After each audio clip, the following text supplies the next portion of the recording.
Salve, camaradas, tudo bem? O tema do vídeo de hoje é: qual é a diferença entre governo e poder político?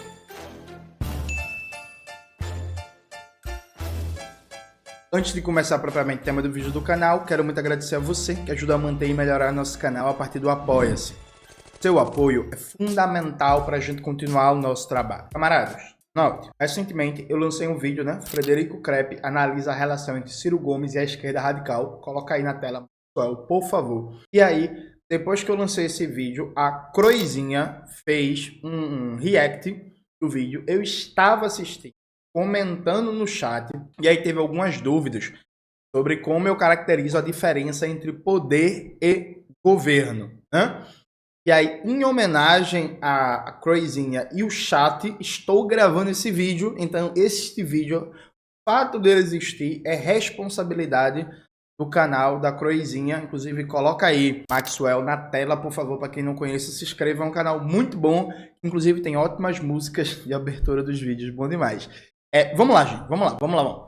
Necessariamente, eu vou ter que ser mais rápido em alguns pontos. Vai partir aqui de algumas premissas. Qual é a premissa? O modo de produção capitalista tem a sua superestrutura jurídico-política definido pelas relações de produção. Ou seja, o Estado, ele é definido, ele é uma expressão estrutural das relações de produção, das relações de propriedade, de produção, de apropriação da riqueza socialmente produzida.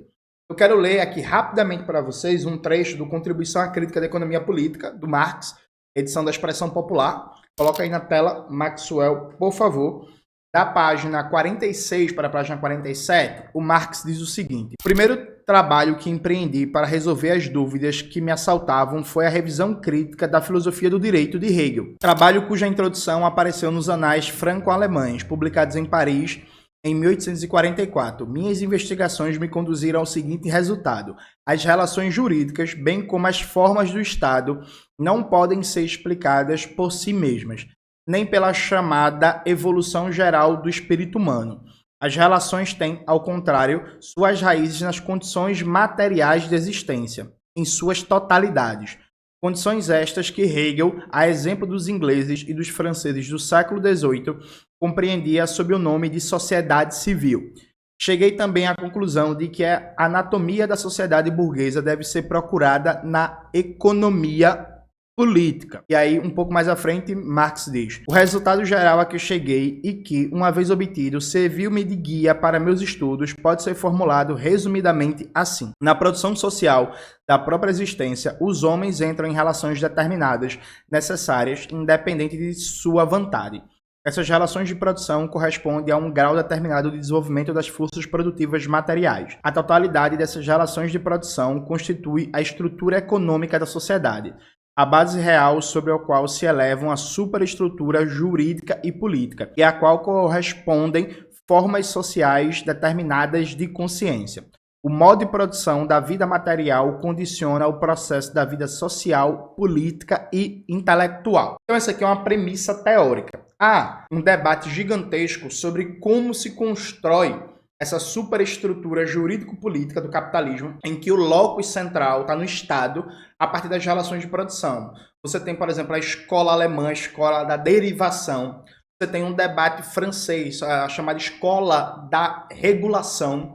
Você tem o debate dos pachucanianos, né, falando que a forma jurídica e a forma política é um derivado da forma mercadoria. Você tem o debate feito pela escola altuseriana, com destaque para a primeira fase da produção do Nikos Poulantzas.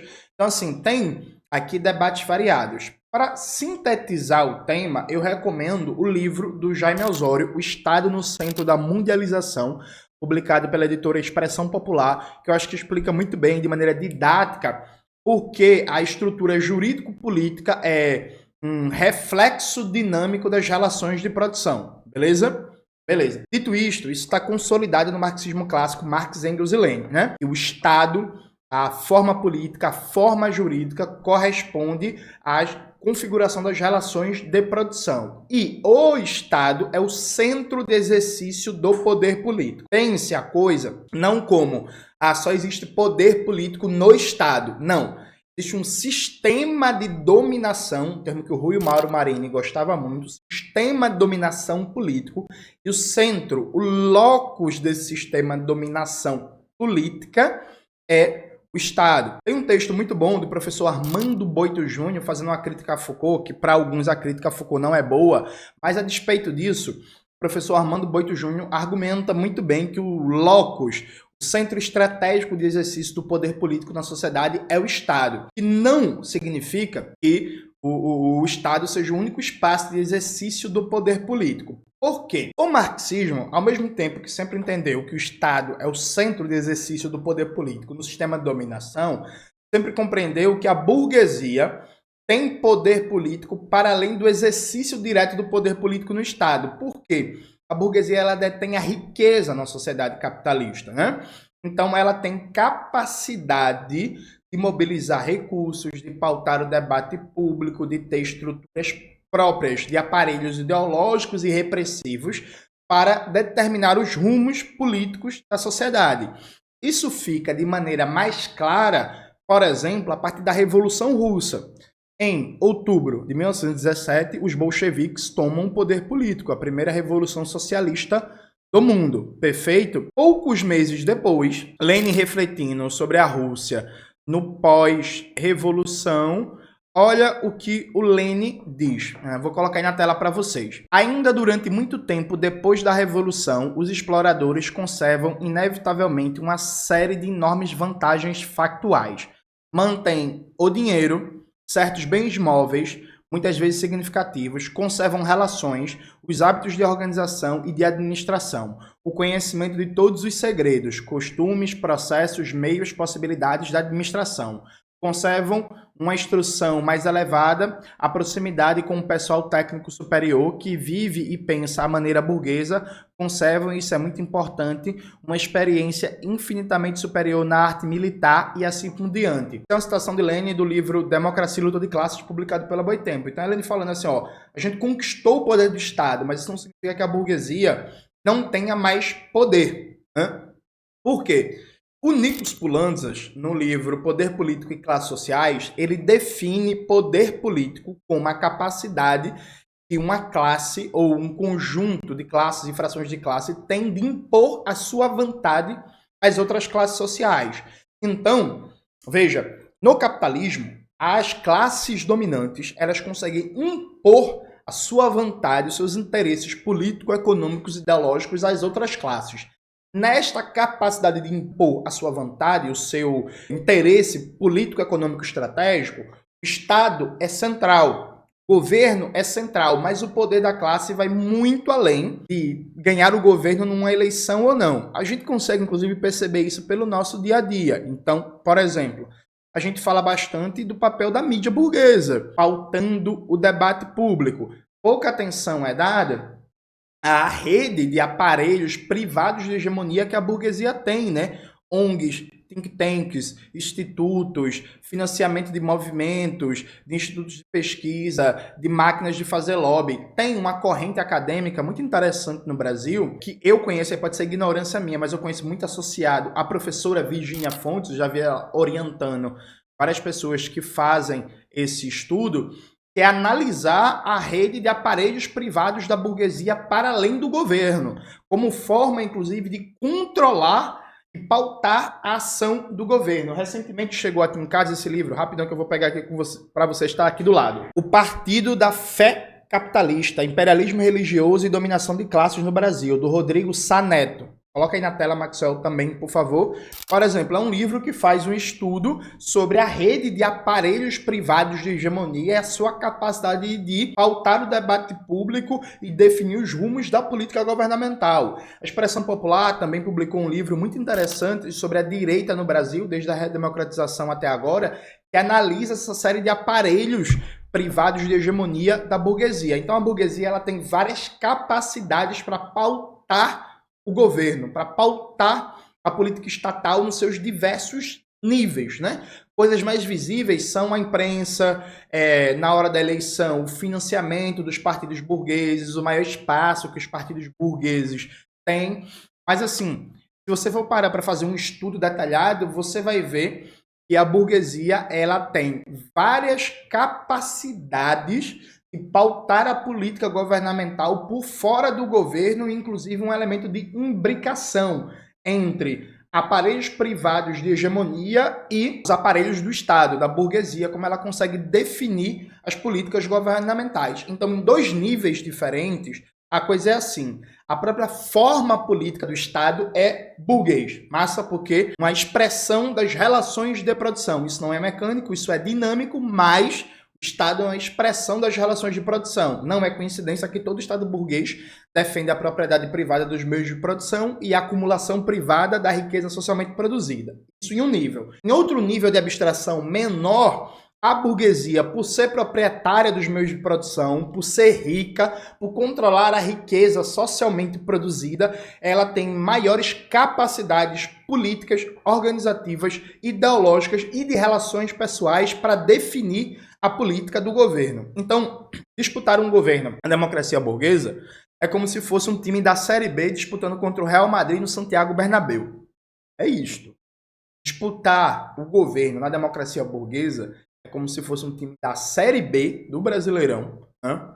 Disputando contra o Real Madrid no Santiago Bernabéu. Do outro lado tá Vini Júnior, Rodrigo, Mbappé, Kylian Mbappé, né? Camavinga, Tchouaméni, Valverde, Rüdiger, Courtois e companhia limitada. E do lado de cá tá quem? Tá Flávio Caçarrato, Adriano Gabiru, Juninho Caolho, Zé Negão e por aí vai. É isto. Agora, presta atenção. Isto não significa que não exista luta, contradição no aparelho do Estado burguês. A classe trabalhadora não está totalmente de fora e o controle do Estado burguês está garantido de uma vez para sempre. Existe uma luta permanente para manter sob o domínio da burguesia os aparelhos do Estado. O X da questão é que nessa luta permanente a burguesia tem uma vantagem estrutural. Só que em alguns momentos da luta de classes, normalmente em momentos de crise de hegemonia da dominação burguesa, ascende ao governo, né, uma força política que tem contradições totais ou parciais com o capitalismo, né? É o caso, por exemplo, do governo Salvador Allende no Chile, é o caso do governo João Goulart aqui no Brasil, é o caso do governo Hugo Chávez na Venezuela, por exemplo. Quando isto acontece, o que é que rola, gente? Rola que a burguesia mobiliza todas as suas capacidades políticas, ideológicas, militares, financeiras, organizativas para paralisar, para derrubar, para reconstruir este governo aos seus interesses. Então isso está muito bem documentado em vários livros, né? O livro do René Armand Dreyfus, por exemplo, A Conquista do Estado, é uma pesquisa monumental, um livro de mais de 500 páginas, sobre a atuação da burguesia no que se chama de sociedade civil e nos próprios aparelhos do Estado, como a burguesia e o imperialismo construíram as condições políticas e ideológicas para a vitória do golpe de 64, ou seja, os caras pedem o governo, né, e atuam por fora do governo para conseguir derrubar o governo. É muito bem documentado também o golpe contra o Salvador Allende, em que se destaca alguns livros, por exemplo, Reformismo e Contra-Revolução, ensaio sobre o Chile, do Rui Mauro Marini, publicado pela editora Expressão Popular, e o livro do Muniz Bandeira, sobre o golpe contra Salvador Allende, A Estratégia do Caos. Se não me falha a memória, é este o título do livro. O livro está na biblioteca. Não vou conseguir pegar, mas eu acho que é isso, Maxwell. A Estratégia do Caos, sobre a derrubada de Salvador Allende no Chile. Então, assim, quando a gente chega ao governo, fica muito claro a capacidade de poder político que a burguesia tem para além do Estado, que ela mobiliza isso para derrubar esse governo. Em última instância, qual é a questão aqui? Esse ponto é muito importante. A burguesia, ela pode tolerar governos reformistas que não toquem no que é central para o capitalismo. É claro que na periferia do sistema capitalista, esse índice de tolerância é mais baixo.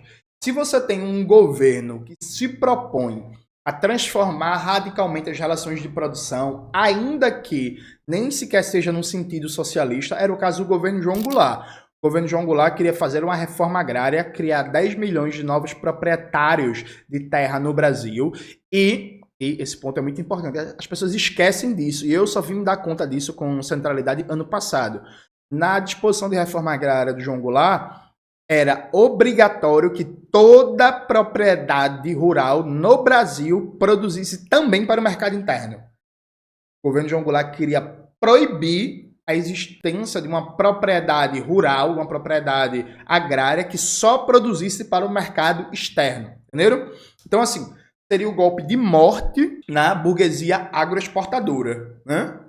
Então, assim, a partir do momento que o governo se propõe a fazer essa transformação radical nas relações de produção, a burguesia ela vai trabalhar para derrubar o governo e remodelar o Estado para impedir que as forças políticas que estavam tocando o governo, que estavam pautando essas perspectivas, né, de enfrentamento total ou parcial a interesses da burguesia se mantenha no governo. E aí ela pode ser vitoriosa ou não. No caso do Chile, ela foi vitoriosa, a burguesia, o imperialismo. No caso do Brasil também. No caso da Venezuela, com Hugo Chávez, por exemplo, Hugo Chávez, antes do golpe de 2002, não tinha nacionalizado ainda o petróleo, né? Vamos lembrar, não estava completo o processo.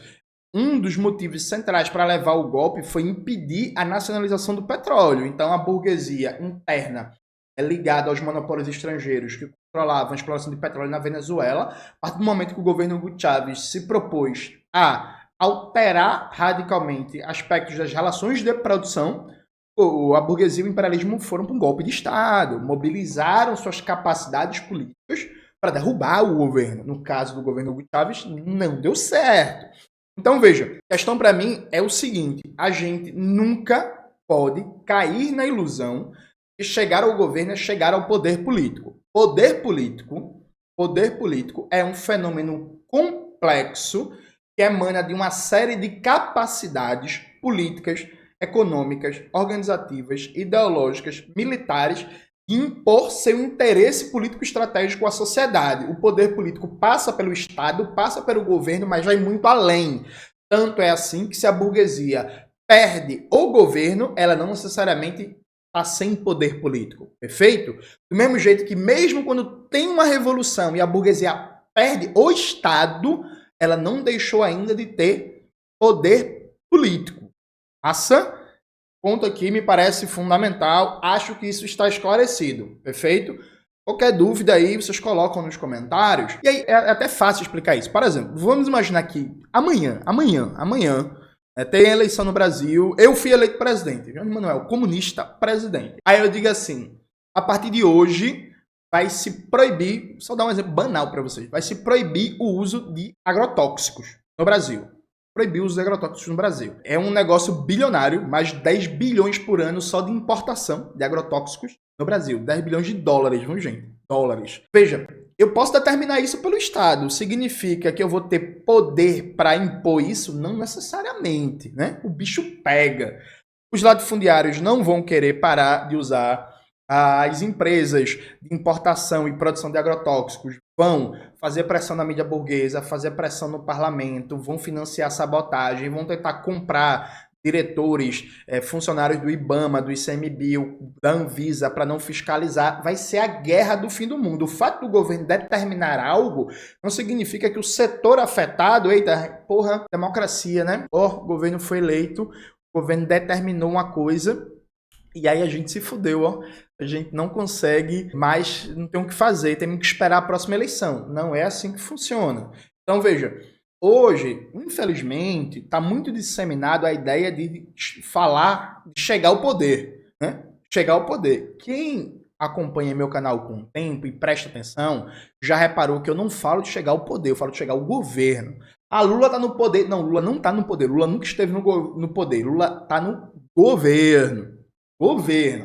É claro que a capacidade de manobra do governo não é dada de uma vez para sempre, depende da própria configuração da luta de classes. Então, por exemplo, a margem de manobra do governo mexicano é muito maior do que do governo brasileiro para aplicar interesses populares, não é porque tem maioria no parlamento, isso é só uma parte da questão. Porque o governo mexicano mobiliza a sociedade, disputa, politiza, favorece ideias políticas que, ao serem aplicadas, você vai encontrar resistências menores ou resistências mais fracas, porque a burguesia não consegue impor sua agenda 100%. Então, o governo mexicano consegue com mais facilidade aumentar o salário mínimo e, por exemplo, recentemente estatizou o setor de energia elétrica e o setor de petróleo. E aí é isso. O debate pobre no Brasil resume a coisa a ter maioria no parlamento. Vamos lembrar que no Brasil nunca se teve maioria no parlamento, no Congresso de esquerda. Mesmo assim foi criada a Petrobras. Quando o Getúlio Vargas criou a Petrobras, ele não tinha maioria no parlamento. Quando foi criado o SUS, a gente não tinha maioria no parlamento. Então, não é só maiorias parlamentares. Tem um elemento de disputa política, de pressão na sociedade, de mobilização, de pressão nas instituições, de disputa de ideias, de mobilização de base, de formação de quadros, capacidade dos sindicatos, dos movimentos sociais, dos partidos populares fazerem agitação e propaganda. De maneira geral, a margem de manobra do governo depende fundamentalmente de dois elementos. Pensando aqui num governo popular, num governo de esquerda e por aí vai. Depende do cenário internacional e depende da capacidade de mobilização e politização do bloco de forças que apoia esse governo de esquerda do ponto de vista interno. Então, hoje, do ponto de vista internacional, a margem de manobra de um governo é muito maior, de um governo de esquerda, do que era, por exemplo, nos anos 90. Porque hoje é mais difícil sufocar economicamente um governo impondo sanções ou negando crédito a esse governo, porque tem a China e tem os BRICS. Então, do ponto de vista externo, a margem de manobra está maior.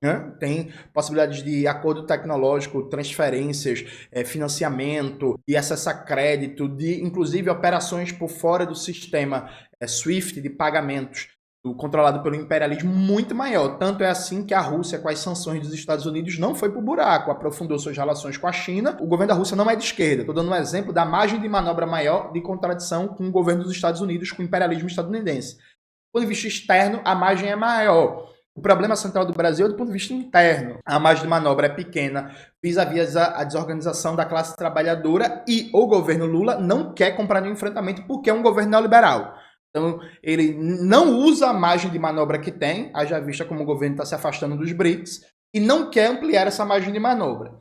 Então, veja, do ponto de vista da luta de classes, a margem de manobra do governo para fazer políticas no interesse da classe trabalhadora, ela é móvel, depende do cenário internacional e da dinâmica da correlação de forças entre as classes no plano interno. A despeito disso, porém, existe sempre um limite de compatibilidade entre um governo de esquerda e o capitalismo, no sentido de que, vamos dar o exemplo do México, né? A Claudia Sheinbaum, a presidenta ultrapopular, com 80% de aprovação, com maioria no Congresso mexicano, maioria dos prefeitos, maioria dos governadores e tal, com a classe trabalhadora mobilizada, com um apoio popular gigantesco. Tem menos apoio entre as classes médias e setores universitários e tal, mas assim, um apoio popular gigantesco. A Claudia Sheinbaum hoje tem uma margem de manobra muito grande para fazer políticas governamentais, inclusive para fazer até algumas reformas. Mas reparem, a Claudia Sheinbaum e o Morena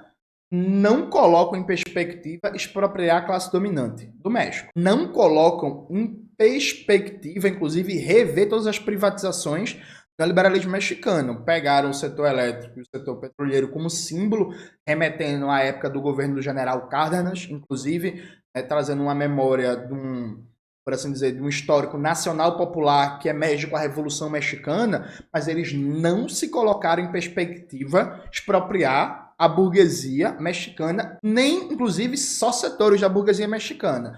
Então, vou dar um exemplo para vocês. No dia, não vai acontecer, mas vamos imaginar que a Claudia Sheinbaum acorda amanhã e diz assim, bicho, o México, para realmente superar a dependência, para realmente ser um país industrializado e soberano, precisa estatizar o sistema bancário. Mesmo, todo país da periferia do sistema capitalista, diga-se de passagem. O México precisa estatizar o sistema bancário. No dia que o governo der uma declaração e dizer quer estatizar todo o sistema bancário, expropriar o capital bancário. Nesse dia em diante, vai se abrir uma nova conjuntura histórica que o cenário é revolução contra revolução. Ou o governo radicaliza no enfrentamento, ou ele vai ser derrubado. Ou ele recua e morre a história. Mas é isso. Veja, existe um índice de compatibilidade aqui. Um índice de compatibilidade. E até certo momento, mesmo a burguesia puta, desgostosa, fazendo oposição, sabotando, querendo fazer lawfare, golpe de Estado e não sei o quê, ela ainda consegue conviver. Mas chega um momento que se o governo de esquerda propor determinada medida, bicho, a coisa não vai. Vai ter que ir para uma ruptura. E é uma ruptura ou revolucionária ou uma ruptura contra-revolucionária. E foi o que aconteceu no caso de Salvador Allende. Assim, vai ter um momento que não vai, bicho. É isso. Existe um índice de incompatibilidade. E aí, veja, o que é que um governo de esquerda pode fazer no capitalismo? E por isso que eu digo que, para mim, todo partido comunista tem que ser oposição. Mesmo, vamos imaginar, mais uma vez, cheguei na presidência, qual deve ser o papel do PCBR? O papel do PCBR deve ser oposição de esquerda ao meu governo. É isso mesmo? É isso mesmo. Por quê? Vamos lá. Um governo de esquerda no capitalismo, ele pode fazer 3 coisas fundamentais. Vou começar com a primeira, que aqui o governo Lula e Dilma nunca fizeram e nunca vão fazer. Primeiro, especialmente na América Latina, todo presidente e presidenta é um formador de opinião e de consciência. A gente tem uma tradição presidencialista muito forte. Então, assim, a palavra do presidente ou da presidenta tem força. Veja, a partir do momento que o presidente ou presidenta anuncia uma agenda política, por mais que a sociedade, em maioria, seja contra, o fator é, se eu digo amanhã, sou presidente, eu digo amanhã, ó, é fundamental que toda a agricultura brasileira seja baseada na agroecologia. Veja, mesmo que eu não consiga conquistar a opinião majoritária da sociedade, isso vai ser o tema do debate. Todo mundo vai estar falando disso, nem que seja para criticar. Então, o presidente, a primeira coisa, ele tem uma capacidade ideológica de pautar o debate, de pautar para onde vai a opinião pública, de pautar as correntes culturais impressionante. Impressionante, assim. O presidente apresenta na América Latina, ele é, por excelência, um agitador e um propagandista de um peso gigantesco. O que você fala é notícia. Se você quiser e tiver disposição para isso, você consegue pautar o debate público durante todo o seu mandato. Não significa ganhar o debate público. Pautar é diferente de ganhar. Feito? Mas se você consegue pautar o debate público durante todo o seu mandato. Essa é a primeira capacidade. Isso não é pouca coisa. Transformação da consciência, ela é mais duradoura do que maiorias eleitorais, viu?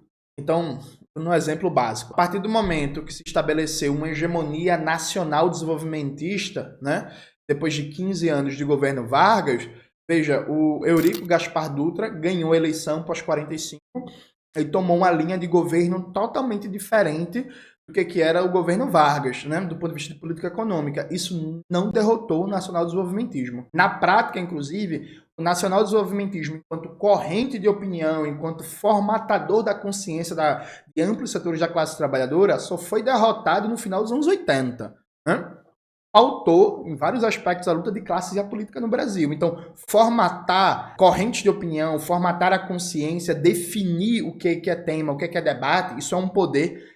Não é desprezível. Tudo que o presidente fala é notícia. Tudo que o presidente diz é assunto. Esse é o primeiro poder que uma presidência tem. E no caso de uma presidência de esquerda, isso seria fundamental para politizar e mobilizar a classe trabalhadora. Isso por um lado.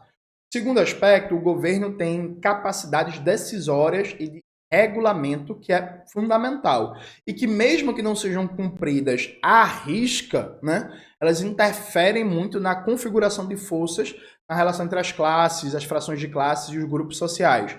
Dando 2 exemplos aqui básicos. A partir do momento que, vamos lá, cheguei na presidência e aí eu decido que a SECOM não vai mais financiar absolutamente nenhum veículo de mídia, de mídia burguesa, né, da chamada grande mídia, e que todas as verbas de propaganda da SECOM vão ser para meios de mídia alternativa e para fomentar a pluralidade na mídia. Então, ao invés de dar dinheiro para a Rede Globo, para a Folha de São Paulo, para não sei o quê, a gente vai financiar o A Verdade, dos camaradas da UP, a gente vai financiar o Brasil de Fato, do pessoal do MST, a gente vai financiar o Futuro, o jornal do PCBR. A gente vai financiar rádios comunitárias. A gente vai financiar o Outras Palavras. A gente vai financiar o Marco Zero Conteúdo aqui de Pernambuco, que é muito bom e tal. Isso vai alterar a capacidade de força na disputa da opinião pública, né? Na disputa político-ideológica da sociedade.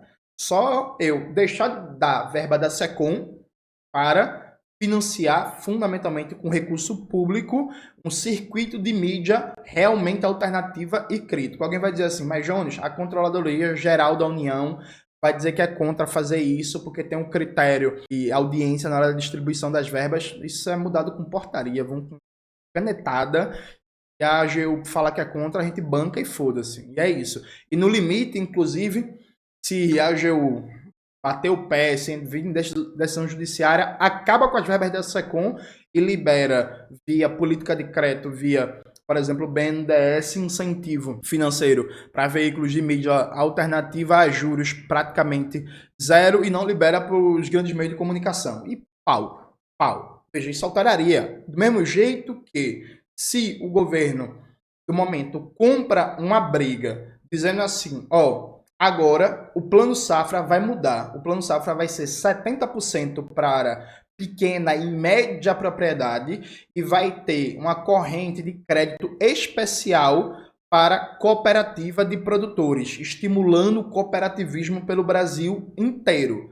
É a briga do fim do mundo. O agronegócio vai para o pau e não sei o quê. Mas, de fato concreto, mantida essa medida, isso alteraria a disposição de forças entre as classes e grupos sociais no campo brasileiro, né? O agronegócio não deixaria de ser poderoso por causa disso, presta atenção. Isso alteraria a relação de forças. Então, capacidade regulatória e capacidade de alocação de recursos é fundamental na hora de definir a correlação de forças entre as classes sociais. Tem um tema que eu sempre debato aqui, que as pessoas ignoram, né? Inclusive pessoas que dizem que o governo Lula não é neoliberal.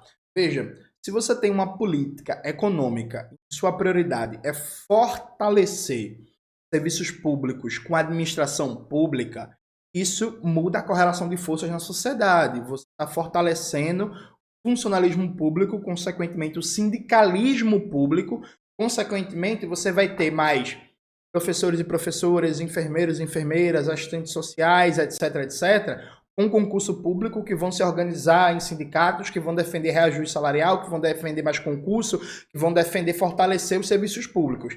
Já se a prioridade do governo, a prioridade do governo Lula 3, é oferecer serviços públicos via PPP, parceria público-privada, financiada e modelada pelo BNDES, isso vai alterar a correlação de forças, porque cada empresa que ganha uma concessão, né, empresa privada, que vai administrar uma estrada, um porto, um aeroporto, um terminal portuário, uma escola, um hospital, essa empresa privada, ela vai ter lucro, ela vai ter riqueza, ela vai ter capacidade para cada vez mais pautar mais privatizações. Então, a forma como você organiza a política governamental, ela se reflete no imediato também na correlação de forças de classes, de grupos sociais da sociedade. Uma política que privilegia serviços públicos com administração pública direta, com valorização do servidor público, com concurso público, fortalece tendencialmente uma linha mais à esquerda, porque fortalece organizações de base, sindicatos, categorias, conselhos. Uma política privatista que privilegia oferecer PPP, né? A administração privada de escola, de hospital, de creche fortalece perspectivas políticas burguesas de empresas que vão querer ampliar sua taxa de lucro a partir da maior disponibilidade de bens públicos para serem privatizados. Então, na hora de distribuir o orçamento, na hora de regular as funções públicas, a linha política que você toma tem um impacto muito grande na correlação de forças na sociedade. E o terceiro elemento fundamental é a própria capacidade que a política econômica, como elemento central, tem de influir na relação capital e trabalho. Esse é um tema, inclusive, bem conhecido, né? Tem um clássico texto do Michael Kalec, Aspectos Políticos do Pleno Emprego, em que o Kalec, resumindo de maneira aqui quase que vulgar, ele fala o seguinte, se o governo tem participação ativa na economia, cresce o investimento público, e aumenta a geração de emprego, isso vai fortalecer a classe trabalhadora na luta capital-trabalho, porque quanto maior o nível de emprego, né? Quanto maior a participação do investimento público na geração de emprego e renda, mais capacidade a classe trabalhadora vai ter, objetivamente, de se mobilizar, de fazer protesto, de fazer greve, de lutar por melhores salários. Quanto maior o desemprego, quanto menor a rede de proteção social, mais poder as empresas privadas têm frente aos trabalhadores para impor o salário que quiser, as condições de trabalho que quiserem e por aí vai. Então, assim, a política econômica que se propõe a gerar emprego, a gerar renda, a fortalecer cooperativas, a fortalecer a agricultura familiar, a fortalecer o pequeno, né, o pequeno comerciante, o pequeno agricultor, a pequena cooperativa, ela tende a melhorar a correlação de forças, a contradição capital-trabalho frente aos grandes capitalistas, né? Por exemplo, se o governo, ponto é muito interessante, né? Porque tanto na Argentina, que os Kirchner nunca foram lá muita coisa, enfim, a Argentina teve incentivos à ocupação de fábrica, né? Fábricas ocupadas, com dificuldades, com contradições, com problemas, mas teve algum incentivo. Aqui no Brasil, o governo Lula e Dilma nunca tiveram isso. Então, assim, o governo Lula e Dilma, embora na época tivesse a Secretaria de Economia Solidária, liderada pelo Paul Singer, isso sempre foi marginal. Então, se o governo faz uma política econômica em que ele dá um incentivo central para estimular o cooperativismo, o associativismo e a geração de emprego formal, papel importantíssimo na mudança da relação de forças. Por último, mas não menos importante, o governo de esquerda no capitalismo também tem uma função de ser barreira para alguns ataques da burguesia. Então, por exemplo, para dizer que o governo Lula e Dilma nunca fizeram nada de bom, o governo Lula e Dilma nunca deram cobertura às políticas mais radicais defendidas pela burguesia de uma perspectiva neoliberal, né? Então, por exemplo, o governo Lula, embora nunca tenha, por exemplo, tirado a Petrobras da Bolsa de Nova York e garantido a renacionalização da Petrobras, né, o governo Lula nunca avançou num processo de desmonte e privatização da Petrobras, pauta histórica da burguesia. Assim como o governo Dilma, por exemplo, também nunca avançou numa política de privatização da Eletrobras, que foi privatizada no governo Bolsonaro e o governo Lula mantém privatizada, né? Então, a função também de um governo de esquerda é não deixar fazer medidas que fortalecem a burguesia. Inclusive, essa é uma das maiores críticas que eu tenho ao governo Lula. Não sei se é decepção a palavra, porque eu não esperava muita coisa, mas o aspecto que mais me incomoda no governo é nem o que o governo deixa de fazer, deixa de cumprir suas promessas de campanha, é o que o governo faz. Eu repito, se dá pouca atenção a isso, mas o governo Lula está criando um novo mega setor da burguesia brasileira a partir dessas PPPs financiadas com o BNDES. Vai dar muito trabalho para a gente nos próximos anos, do mesmo jeito que o governo financiou a criação de uma mega burguesia da educação no Brasil, a partir do FIES e do ProUni. Muita gente faz um debate aqui meio católico. Você era contra a classe trabalhadora ir para a universidade? Não, pelo contrário. Eu sou contra criar um mega setor da burguesia que tem uma influência cada vez maior no MEC hoje em dia e que foi fundamental no golpe contra Dilma e na contra-reforma do ensino médio. Só uma coisa que eu sempre falo em palestras. Já pararam para pensar que no Brasil a educação não é tão privatizada como é em países como Estados Unidos e China, e o maior monopólio privado da educação do mundo inteiro não está nos Estados Unidos, nem no Chile, está no Brasil? Assim, a economia dos Estados Unidos é maior que a brasileira. O ensino nos Estados Unidos é muito mais privatizado que no Brasil. A população dos Estados Unidos é maior que a brasileira, mas o monopólio privado maior do mundo da educação não tá nos Estados Unidos, tá no Brasil. Nunca pararam pra pensar nisso, não. Tipo, que porra é essa? E, pô, como é que é isso? É isso mesmo? O grupo Croton, sabe? Isso é fruto direto da política petista, né?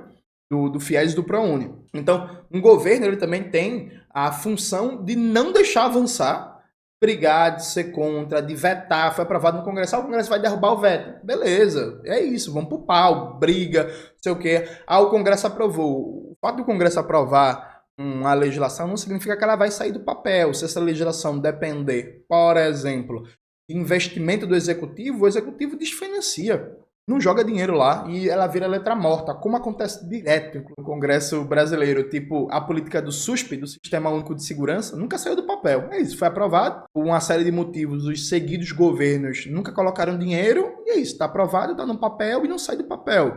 Então essas são as 4 funções fundamentais. Evidentemente que dentro desse processo, um governo de esquerda também pode propor reformas, né? Pode propor mudanças mais estruturais, mais profundas. Pode propor uma reforma agrária, pode propor uma reforma da mídia, pode propor uma estatização total ou parcial do sistema financeiro, do sistema bancário, pode propor, por exemplo, uma reforma tributária radical que taxe lucros e dividendos, que aumente o imposto territorial rural, Brasil, que é um dos menores do mundo, que aumenta o imposto sobre heranças, que aumenta o imposto sobre operações financeiras, que feche a conta de capitais, estabeleça um imposto sobre remessa de lucros. Só que, esse ponto é fundamental, é necessário ter ciência que, particularmente na periferia do sistema capitalista, um governo que se proponha a colocar reformas populares em jogo é um governo que vai aumentar de tal forma a temperatura da luta de classes que tendencialmente vai ser colocado o dilema revolução ou contra-revolução, ruptura revolucionária ou ruptura reacionária. Assim, a América Latina, pelas próprias características do capitalismo dependente latino-americano, muito bem explicado no livro do Rui Mauro Marini, a partir do clássico Subdesenvolvimento e Revolução, o tipo de capitalismo na América Latina não aguenta um reformismo forte, estável com a ordem burguesa. Não aguenta. Não aguenta. E é por isso que a função do partido é ficar de fora do governo, para fazer três coisas fundamentais. Para, primeiro, pressionar sempre, cada vez mais, o governo à esquerda, porque a tendência, o aparelho do próprio Estado burguês paralisar ou deformar as medidas aprovadas em benefício da classe trabalhadora. É necessário que o partido assuma um papel de ser um motor de empurrar o governo à esquerda e não uma mera defensiva do governo, isso por um lado. Por outro lado, é fundamental que esse partido, com independência do governo, se prepare objetivamente para a contra-revolução, porque é isso, se for um governo reformista, sério, no sentido... Porque assim, no capitalismo todo governo é reformista se é de esquerda, viu? Não dá para ser um governo revolucionário no capitalismo. É claro que esse governo reformista pode ter intenção revolucionária, só que aí tem que saber que é preciso que os partidos, ou o Partido Revolucionário, que apoie as medidas positivas do governo, se prepare para a contra-revolução. Que não dependa do governo. Inclusive, um dos maiores erros do PCB, no pré-golpe de 64, foi depender de João Goulart para resistir ao golpe de 64. Aí, quando o João Goulart decidiu, eita, vou resistir ao golpe não, eu vou me embora, ó, vou embora, vou pro exílio. Fudeu, né? Então, assim, esse partido ele precisa ter independência do governo para preparar a resistência, para se preparar para a contra-revolução e para se preparar, inclusive, para ter iniciativa política, a revelia, talvez, de uma certa paralisia do governo ou até da morte do presidente, ou a prisão do presidente, para enfrentar a contra-revolução. E, um terceiro aspecto fundamental, ele precisa ser um elemento de disputar a consciência da classe trabalhadora de maneira independente frente às desilusões que inevitavelmente vão vir com o governo. Por quê? Por mais bem intencionado, por mais foda que seja o presidente da República, um Hugo Chávez da vida, do caralho, vai ter limites ali intransponíveis que no capitalismo, por mais foda, por mais bom, por mais qualificado, por mais sério, por mais comprometido com o povo que o governo seja, vai ter limites intransponíveis que aquele governo, sem derrubar o poder da burguesia, não vai conseguir superar. Então, é preciso que o partido faça uma disputa aberta e seja um elemento de dizer assim, ó, não é porque o governo está ali decepcionando nisso que você tem que votar na direita, ou tem que apoiar a direita, tem que apoiar derrubar o governo. O problema é o capitalismo, né? O partido ele tem que apoiar as medidas do governo, ele tem que defender as medidas positivas do governo, as medidas de esquerda, interesse classe trabalhadora, anti-imperialistas, mas ao mesmo tempo tem que ter um certo afastamento crítico do governo para disputar a consciência da classe trabalhadora sem depender do governo, no sentido de que se a popularidade do governo estiver caindo, não pode cair a popularidade do socialismo, entendeu? Veja, o governo pode e deve ajudar na popularidade do socialismo a partir do seu papel de um divulgador, de um propagador de ideias. Mas a popularidade do socialismo não deve estar atrelada à popularidade do governo. E aí, eu acho, por exemplo, que o MIR do Chile conseguiu fazer isso muito bem. Me parece, e aí pode ser que eu tenha informações limitadas, mas até onde eu li, até onde eu conheço, para mim, o MIR ele soube muito bem olhar o governo Allende, sim, se lia como marxista, era um marxista, né? Tinha um governo que declarava abertamente o objetivo do socialismo. O MIR soube muito bem apoiar as medidas boas do governo Allende, manter a autonomia do governo Allende, pressionar o governo Allende à esquerda e até, inclusive, atuar se preparando para a contra-revolução.